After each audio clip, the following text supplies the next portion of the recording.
Sekarang saya sambung kembali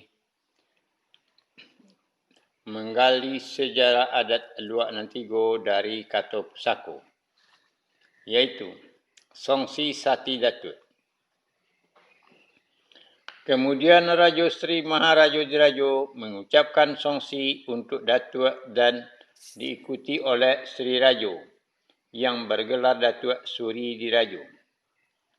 Bila Datuk melanggar isi Sumpah Sati, disiko Sumpah Sati mangko balaku, disiko songsi mangko mangonai, dimakan biso kewi. Dikutuk di Raja Sri Maharaja Diraja, ka ate indak bapucuk, ka bawah indak baure, di tengah digirik kumbang. Kemudian Raja Sri Maharaja Diraja menjelaskan mengenai isi songsi bagi Datuk.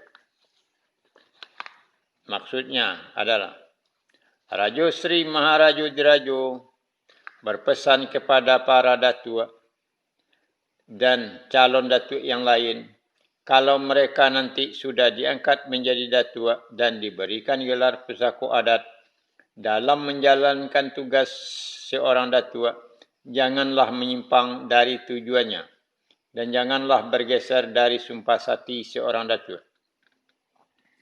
Kalau itu terjadi, akan kena oleh kutuk beliau karena sia-sialah adat yang dibuatnya. Kemudian dibuatlah Kato Pusako Adatnya. Orang hidup banyak nasati, orang mati banyak nan kiramai. Kemudian kata-kata ini dijadikan Kato Pusako Adat. Kemudian, ka ate indak bapucuk, maksudnya adalah putus hubungannya dengan kepercayaan yang dianut.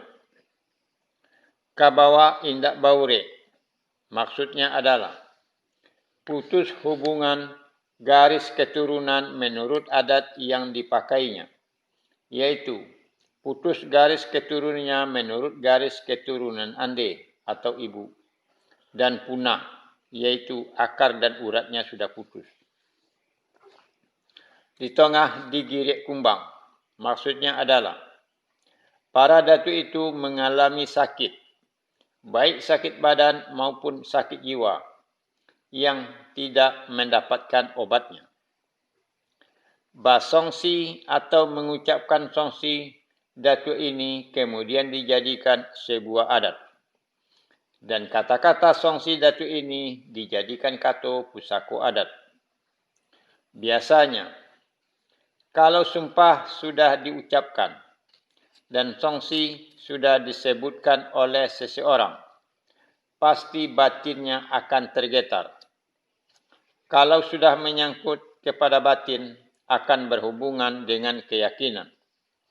Sejahat-jahatnya orang, kalau sudah menyangkut tentang keyakinan, pasti hati dan perasaannya akan terganggu, yang bermuara kepada ketakutan dan selalu dihantui oleh sumpah dan songsi yang pernah beliau ucapkan. Sebagai catatan, di kemudian hari yang banyak terjadi adalah para datuk ini menjual dan menggadaikan harta pusako tinggi berupa sawah dan porak untuk mencarikan obat bagi penyakitnya, dan juga putus dan punah garis keturunannya karena sudah melanggar isi Sumpah Sati Datuk dan kena oleh songsi. Raja Sri Maharaja Diraja memberikan uraian-uraian peranan seorang datuk yang sudah memakai gelar Pusako Adat di tengah-tengah anak kemanakan dan orang sekaumnya serta para penduduk. Kemudian, Raja Sri Maharaja Diraja mengakhiri penegakan datuk yang pertama ini dengan meminta petunjuk dan pendapat mengenai penegakan datuk yang pertama ini juga untuk penegakan datuk berikutnya kepada orang-orang yang menghadiri dan menyaksikan penegakan datuk itu dengan menggunakan kata pusako adat. Kok sawi minta dibilai, kok kurang minta ditambah. Kok singkit minta diulih, kok bengkok minta diluruikan. Kok balobih minta disusuki, kok panjang minta dikorek. Kok senjang minta ditopekkan. Kemudian, kata-kata ini dijadikan kata pusako adat.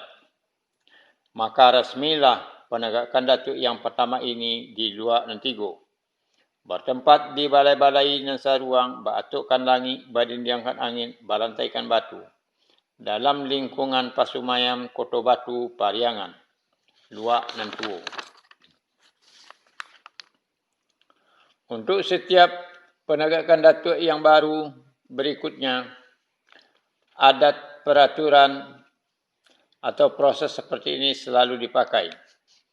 Dan bila ada kejadian atau penambahan tentang perjalanan sejarah rajo dan perjalanan sejarah adat, maka ditambah pula kata-katanya dalam menceritakan kembali perjalanan sejarah rajo dan perjalanan sejarah adat yang disesuaikan dengan kejadian yang sebenarnya. Kemudian dibuatlah kata pusako adatnya. Ado hidui mangko mati, ado awah mangko akhir, ado sobab mangko karono, ado aso mangko jadi. Kemudian, kata-kata ini dijadikan kata pusako adat. Karena sudah ada kejadiannya, yaitu menegakkan datuk yang pertama, Sri Rajo bergelar Datuk Suri Dirajo. Dan menegakkan datuk selanjutnya. Begitu juga dengan perjalanan sejarah rajo dan perjalanan sejarah adat yang disingkat menjadi kata pusako adat. Dalam menegakkan dan menanam Sri Rajo Datuk Suri Dirajo yang merupakan datuk yang pertama di luar Nantigo, perlengkapan pakaian datuk yang menyediakan adalah Rajo Sri Maharajo Dirajo sendiri. Karena Rajo Sri Maharajo Dirajo ingin memberikan contoh teladan kepada para calon datuk berikutnya. Pemberian perlengkapan pakaian datuk itu adalah sebagai tanda putih hati dari Rajo Sri Maharajo Dirajo kepada Sri Rajo Datuk Suri Dirajo yang sudah memakai adat yang dibuat. Dalam menegakkan dan menanam datuk berikutnya di luar Nantigo, yang menyediakan perlengkapan pakaian datuk adalah calon datuk itu sendiri. Dan orang yang memimpin, menanam dan menegakkan datuk itu, tugasnya adalah melilitkan kain deta di kepala datuk yang ditanam dan ditegakkan itu. Itulah mengenai songsi seorang datuk. Nanti akan dilanjutkan dengan menegakkan datuk yang kedua di luar Nantigo. Terima kasih.